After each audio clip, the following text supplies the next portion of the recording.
What's up? Welcome to another video of Dev Talks with your host Travian, where we talk about everything engineering and technology wise. And in this video, we're going to be talking about power. So we just covered some stuff about how Elon is changing energy and stuff. Go check that video out. I just posted it on the channel the other week. But now all these other tech companies with all this new AI stuff, what do they need more of? Energy, fuel, and stuff to be able to fuel and energize their facilities fully to the max. This is what they're going to need. So without further ado, let's just dive into this video and see more information on it. Don't forget to like, comment, and subscribe and share with your friends and family. I really appreciate it all. It all helps. And let's go. A ChatGPT query uses about 10 times as much electricity as a Google search. That difference is the catalyst for a new era of energy consumption, one where our evolving technology demands are now reshaping how the US and the world power our future. Nuclear energy at a turning point. That's crazy because I didn't even watch this video and I already said due to AI implications, we're going to need more electricity due to it. And they can't run it without it. That's insane. I'm smart over here, y'all. That's why you should subscribe and stay for longer.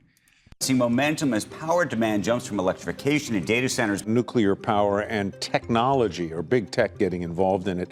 Nuclear power has sort of gotten back into the conversation. We're going to be way ahead of AI, and we've got to produce tremendous amounts of electricity. We're in the midst of a nuclear renaissance right now, and that's because power demand is meaningfully rising for the first time in a few decades. And at the moment, we just don't have enough clean energy options to meet that power demand from things like reshoring, electrification, as well as data centers.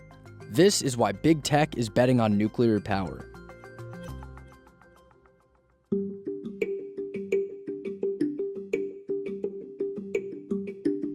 Data centers around the world, built by tech giants like Amazon, Microsoft, Meta, and Google, are hungry, not just for AI training sets, but for energy.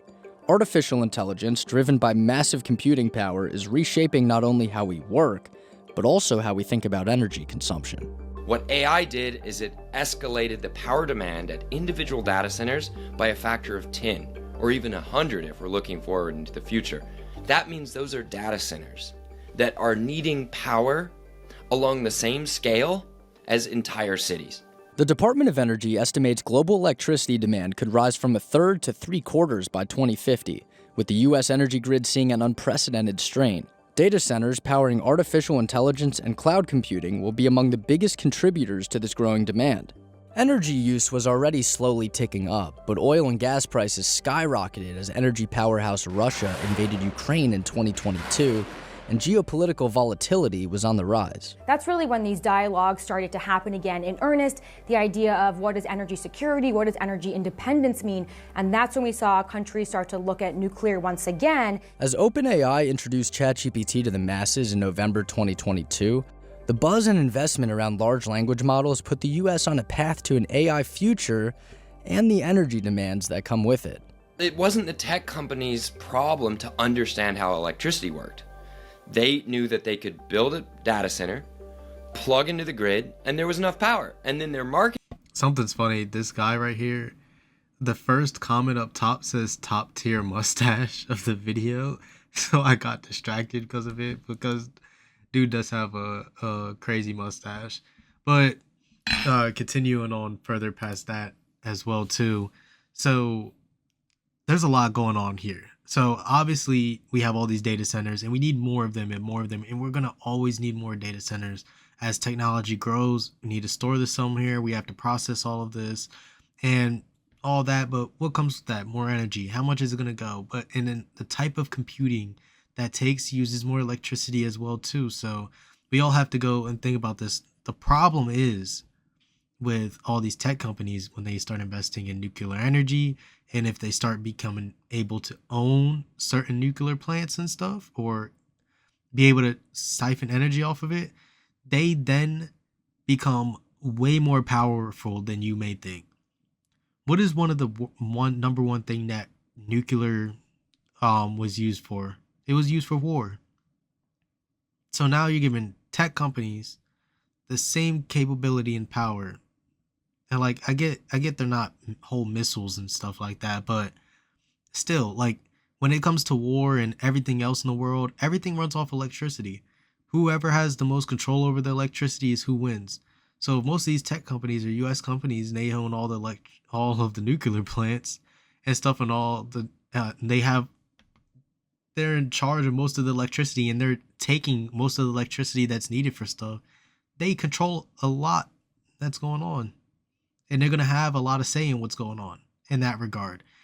And that's also crazy, but yeah, it's what we need. If only there was a way, like, always been curious about who's researching different ways to like generate more electricity besides like having a solar panel or windmill. They're just ugly. Yeah, I wonder if there's just a better way to like get some other energy that's clean and efficient enough, possibly less devastating. But I feel like energy in general is always going to be devastating in any kind of context. It's just, you just have to control it and funnel it a certain way. But yeah, we'll see how that goes. Marketing people made sure that they had enough renewable energy credits to claim that they're actually using renewables to power their data center. And so really right now, everyone is trying to play catch up of how are we going to meet all of these power demand goals as well as reduce our emissions. And so that's where nuclear comes into the picture. Solar and wind are great, but they're intermittent resources. That means that it's not always sunny, it's not always windy, so they aren't 24/7. And what nuclear is it's 24/7 baseload emissions-free energy. Major tech companies are leading the charge. Just last spring, Amazon agreed to a nuclear power purchase agreement with Talon Energy in Pennsylvania and bought the adjacent data center from Talon for $650 million. Now, Amazon is investing over $500 million into a number of nuclear power projects ranging from Virginia to Washington state. Microsoft is working with Constellation Energy to reopen the 3 Mile Island nuclear facility with plans for $1.5 billion in upgrades there. Meanwhile, Bill Gates founded TerraPower is also working on a plant in Wyoming. Then there's Google, who's working with startup Kairos Power to bring advanced reactors online in the next decade, though no dollar amounts have been announced for those investments yet. Meta also says it's looking into nuclear power, targeting 1 to 4 gigawatts in new energy capacity. But these investments and partnerships are becoming an industry-wide trend, all driven by a shared belief. Nuclear is the only solution. The tech companies have a vision of the world based on AI. That world is only possible if they produce a large amount of clean, steady power. That's why their work into nuclear now is fundamental to whether their entire world vision can come true. These are existing and retired nuclear sites in the US with space for new reactors. The next step in the sustainable transition is to design, build, and bring those new reactors online alongside the existing ones. Enter SMRs, or small modular reactors. Unlike traditional reactors, SMRs are smaller, faster to build, and more cost-effective. They produce around 300 megawatts of energy compared to the typical 1 gigawatt output of traditional plants, and their modular designs allow for off-site assembly, reducing construction costs and build timelines. Tech and energy companies are working to bring several of these reactors online over the next decade as incremental steps toward a broader energy transformation. You can assemble them at a factory and then bring them to the site for the final assembly versus having to build it from scratch on the location. And so that's what's traditionally been done with commercial reactors, and that's why they've often been very expensive. And so there's a lot of hope that with these smaller modular reactors that are about 300 megawatts or even micro reactors, which can be tens of megawatts, that could kind of address some of the issues of these cost overruns. SMRs don't operate much different. I still think this is insane. Anybody else? Anybody else think that this is insane? That, I told you, they're just gonna all work with some other company, nuclear company, and they're just gonna own the power in the world, especially in America. And I didn't know we had that many nuclear plants.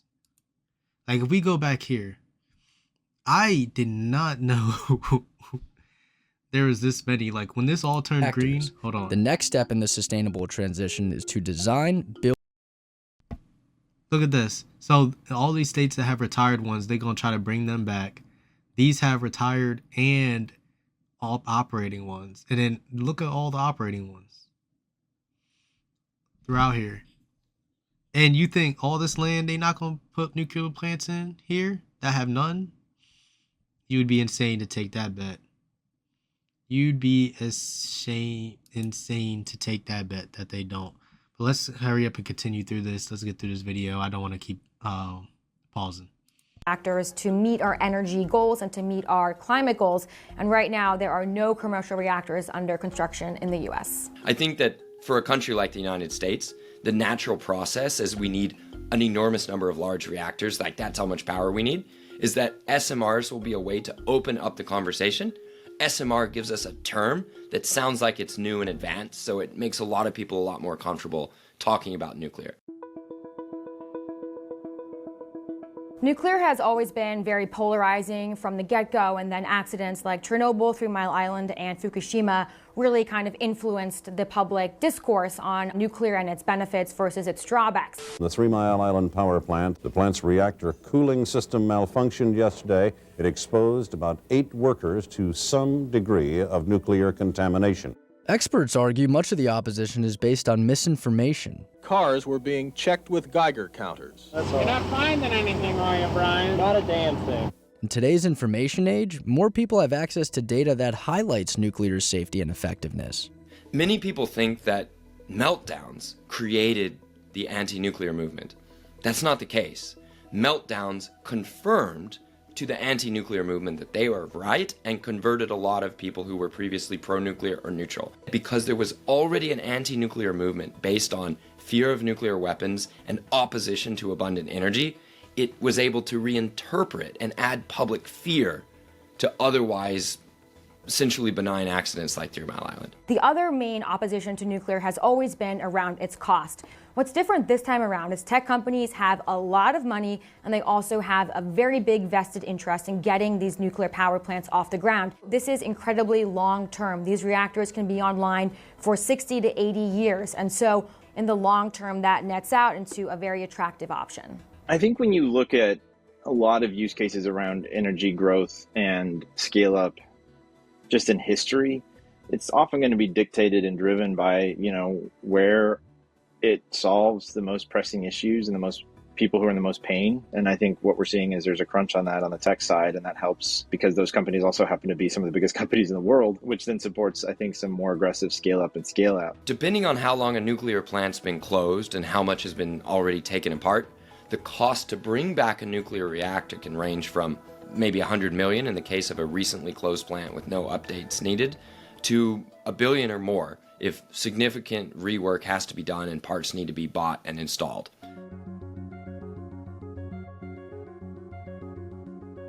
Energy demand in the U.S. is rapidly rising at a rate never seen before, expected to increase as much as 20% over the next decade. Right now, nuclear makes up about 20% of our energy use in the U.S., but that share is only going to increase. While there are other factors in our increased power needs, data centers and AI are the main drivers.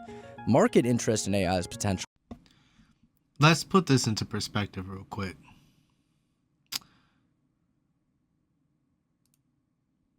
Right now, it says nuclear energy is least. Look, it's the smallest point in the pie. We are going to get in a point, and I want everybody to write this down and check it. We're in 2025. January 2025 is when I said this. When fossil fuels are already limited. Yes, we still have them, but it's very limited. Renewables, not as many people are going to set up these ugly things. These are only going to increase due to the diminishing amount of the fossil fuels when we get to that point. This 60% will be this. And I don't know. I don't know a good time frame to say it, but there will be a point of time when most of our energy, unless we find a new energy source that's more renewable and efficient and safe, this will take over a majority of how stuff gets powered. Nuclear. If we're going in this rate. Because this section of the pie is already going to grow as these tech companies need more and more energy. And we're going to constantly do that because AI and all this electric stuff that we're doing, our electric demand is going to be incredibly insane in the future. So what does that leave you with? You need more nuclear stuff. They're going to build more plants everywhere. They're going to try to get as much nuclear energy as possible. And this section of the pie is just going to grow more and more and more and more and take over, especially for the US. Especially for the US. If not the world, especially the US. That's where it's going to go. So, yeah. But I really think, let's just hear out a little bit more what they have to say, and then we'll call it. Gone up, part of the reason for the complete shift in focus toward the technology and now its energy needs. The problem is the tech companies eventually needed enough power that they exceeded the ability to get it from the grid. And because the grid was not well prepared for big tech, because big tech had been pushing in the opposite direction, the wrong direction for baseload power, they had to realize that they had to make it themselves. So big tech had to build out of the box that they themselves had put themselves into. It feels like every single day there's a big new study saying, it's going to stress the grid, it's going to cause all of these problems. And so there are many in the industry who say that because it gets smarter with time, it won't require as much energy. And that could certainly end up being the case. But on the other hand, we have power demand growing from other things like reshoring and electrification. And so there is no doubt that power demand is going up. But the bigger picture here is the growing potential of a nuclear-powered future. By driving innovation and funding critical infrastructure, companies like Google, Amazon, and Microsoft are helping to reshape the energy landscape. I think maybe the best way to phrase it is to borrow what I've heard Sam say, which is abundant intelligence was largely built on abundant energy. And so I think tech's ability to continue to scale and deliver better things for humanity is going to be underpinned by availability of energy. And the path to a nuclear-powered... All right, we're going to call it there. Let me know what you guys think down below. Like, are you guys worried about nuclear energy and stuff like that? Are you worried about how these companies are going to be controlling this energy? Are you worried about these plants opening up? Are you worried about catastrophes happening, messing around with nuclear power and all of that? Let me know what you guys' thoughts are in the comments down below. And don't forget to like, comment, and subscribe, and share. If you want to see more videos like this, or if you even want to request videos, go to my email down in the description. Send me an email. I'll go look at the YouTube video and see if we could do some reactions on as many of them as possible. If you want to see more videos like this, click the video that pops up around here. Don't forget to like, comment, and subscribe again. I really appreciate it so much, family. So really appreciate y'all. Peace. See y'all next video.